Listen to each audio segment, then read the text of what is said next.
of the week, Dangerous Toys.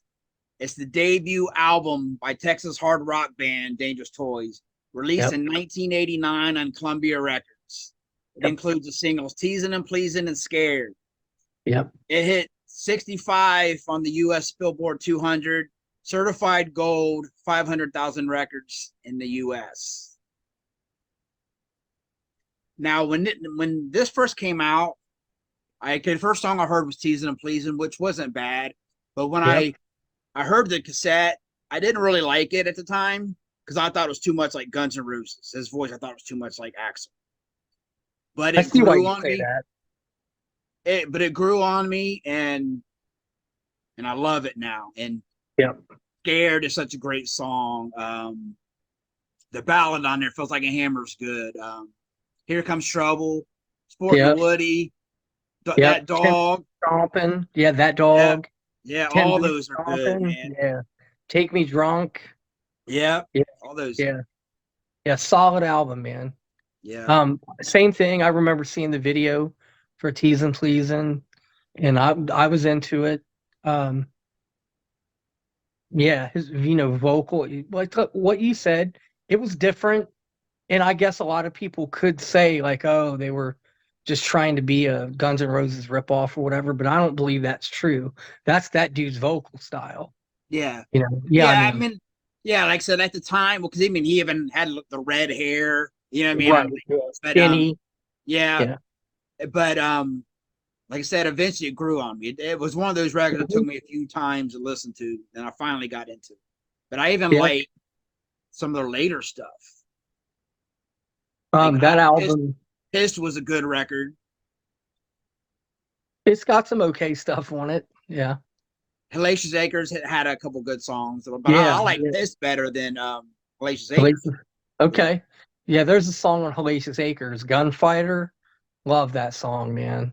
But yeah, the first album, they recorded it out in California at Sound City Studios. Sound City is a lot of fucking awesome records came out of Sound City, and it was in Van Nuys, California, which is not a suburb of Los Angeles. It's Southern California. I know Nirvana recorded Nevermind at Sound City. The Four Horsemen did, Nobody Said It Was Easy, Sound City.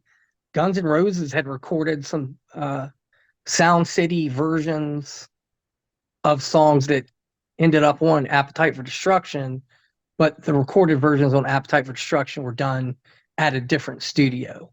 Tom Petty, Sound City, did some stuff there.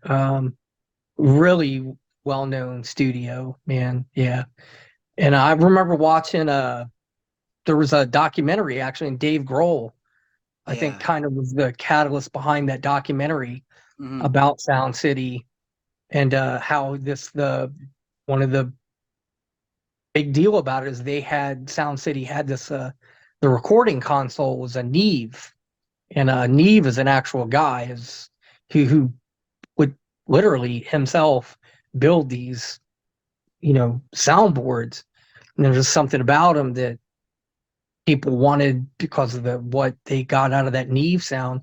And in that documentary, Dave Grohl, I may still own it, but he ended up with that Neve board. So yeah, I wanted to make note of that too. Max Norman produced it. Producers have a lot to do with how an album that they're producing, how it ends up sounding. And I hear a lot of interviews with dudes, in bands that'll, looking back and talking about particular albums of their career and being like, well, so-and-so produced that album and just didn't get out of us like what, they wanted to sound like, or, but Max Norman had done some stuff with Ozzy, produced some Ozzy stuff, produced some, at least one Y&T record. Real well-known producer. So yeah, that was a big album for them, man, that first album. Yeah, see, that's another band I think if they would have came out a year or two earlier, they would have been a lot bigger. Yeah. Yeah. Because, you know, 89, that's when it was just, it was kind of ending. And those Yeah. bands at the time, they were just kind of like, you know, it was all about the looks anymore. And, Hmm. you know, like I think if they'd have came out around the same time Guns N' Roses did, they probably would have been huge. Yep. And but they got two, good albums out of it on Columbia. Mm-hmm. The self-titled on Hellacious Acres. Yeah. Pissed wasn't on Columbia, but yeah, man, I'm seeing that video for Teas'n Pleas'n, and yeah, I had to have it. Had to have that cassette, man. Yeah, see, and I Mhm. love the dude's voice now. At that time, like I didn't like it, but like, Yeah. Well, I love that band Broken Teeth that he yeah. does Mhm. vocals for also, man. Isn't he singing for Dirty Looks now, or Yeah, he's was? doing. Yeah, they still do a show or two a year the past couple years, and yeah, he's been doing vocals. Yeah, yeah. I just saw the other day, like literally this week, that they're playing another show in Pennsylvania because that's where all the rest of the actual dudes from Dirty that were in the Dirty Looks band, I believe they all live Mhm. over in Pennsylvania. So Yeah. All right. Anything else? no, it was a good album though, man, to talk about. Yeah, for sure. All right. Well, I guess that's it. All Yeah. right. Thanks for watching. Hit like and subscribe. Five and Yeah. out. 5 and out.